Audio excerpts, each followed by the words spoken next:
डेढ़ से पौने 2 साल से चल रहा है। 17 अगस्त को 2022 को सीबीआई की पहली केस फाइल हुआ था और 22 अगस्त 2022 को पीसीआर फाइल हुई थी ईडी में। मुझे गिरफ्तार किया गया है। ना तो किसी कोर्ट ने मुझे दोषी करार दिया है, ना मेरे ऊपर कोई मुकदमा चला है, ना मेरे ऊपर कोई आरोप तय हुए हैं, ना मेरे ऊपर कोई आरोप तय हुए हैं। अभी तक इस केस में सीबीआई 31,000 पेज फाइल कर चुकी है कोर्ट में और 294 विटनेसेस को एग्जामिन कर चुकी है। ईडी लगभग 162 विटनेसेस को एग्जामिन कर चुकी है और 25,000 पेजेस फाइल कर चुकी है। इन सारे विटनेसेस और सारे कागजों को मिला के मुझे क्यों गिरफ्तार किया गया है? मेरा नाम सीधे सीधे 4 स्टेटमेंट्स में आता है, वो मैं आपके सामने रखने की ज्यादा चाह रहा हूँ। तो मेरा चार्ज क्या आता है?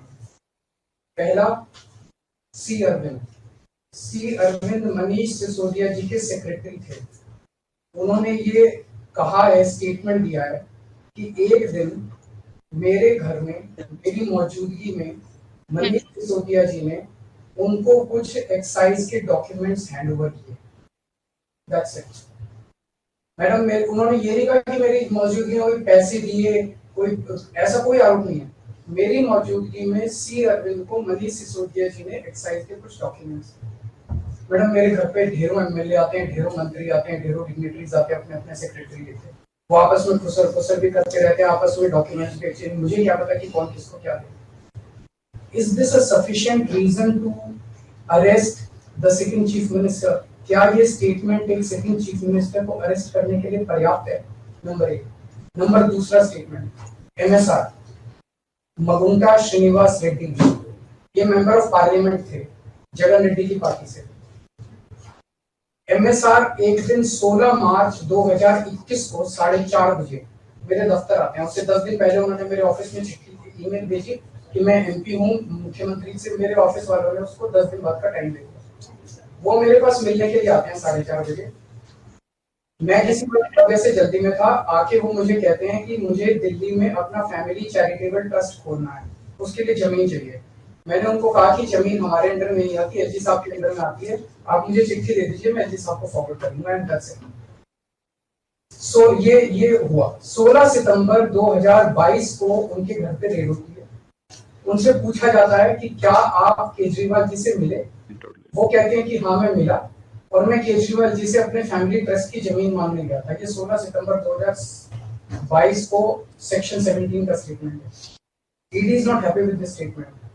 5 महीने के बाद उनके बेटे को 10 फरवरी को गिरफ्तार कर लिया जाता है। उसके बावजूद भी वो अपने स्टेटमेंट पे कायम रहते हैं। उनका दोबारा गिरफ्तारी के बाद स्टेटमेंट लिया गया, वो कायम रहते हैं। 5 महीने जब उनका बेटा गिरफ्तार रहता है तो बाप टूट जाता है। 16 जुलाई को बदल लेते हैं। उसके बाद वो 16 जुलाई को वो अपना स्टेटमेंट बदल लेते हैं। 18 जुलाई को उनका बेटा छूट जाता है। उसके बाद उनका कोई स्टेटमेंट नहीं होता। That's it. स्टेटमेंट पे स्टेटमेंट हो रहे थे जब तक वो अपना स्टेटमेंट मेरे खिलाफ नहीं दे रहे थे।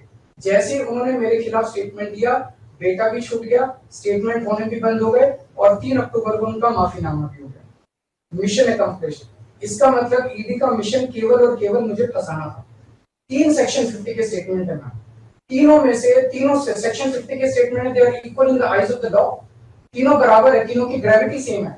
तो उसमें से एक स्टेटमेंट के तवज्जो क्यों दी गई? क्या जांच की गई है जानने के लिए उसमें से एक ठीक है और बाकी 2 गलत है। जो 25,000 पेज ईडी ने फाइल किए हैं कोर्ट के अंदर, उन 25,000 में जो केजरीवाल के खिलाफ वाला स्टेटमेंट है केवल वो लगाया गया, बाकी दोनों स्टेटमेंट दबा दिए गए। क्यों मैम? कोर्ट के सामने तीनों स्टेटमेंट लाए जाने चाहिए थे ताकि कोर्ट डिसाइड कर सके सच्चाई क्या है। चलिए ठीक है। 1 मिनट मैम। तीसरा स्टेटमेंट है उनके बेटे का,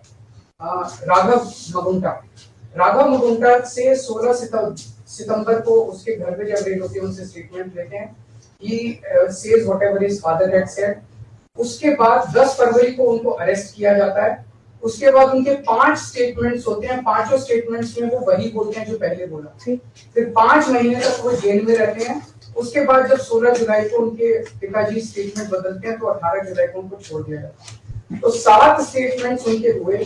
6 में वो मेरे खिलाफ नहीं बोलते, 7वें में जैसे ही मेरे खिलाफ स्टेटमेंट देते हैं, उनका उसके बाद कोई स्टेटमेंट नहीं होता, उनको जेल में डाल दिया जाता है, उन्हें माफीनामा दे दिया जाता है।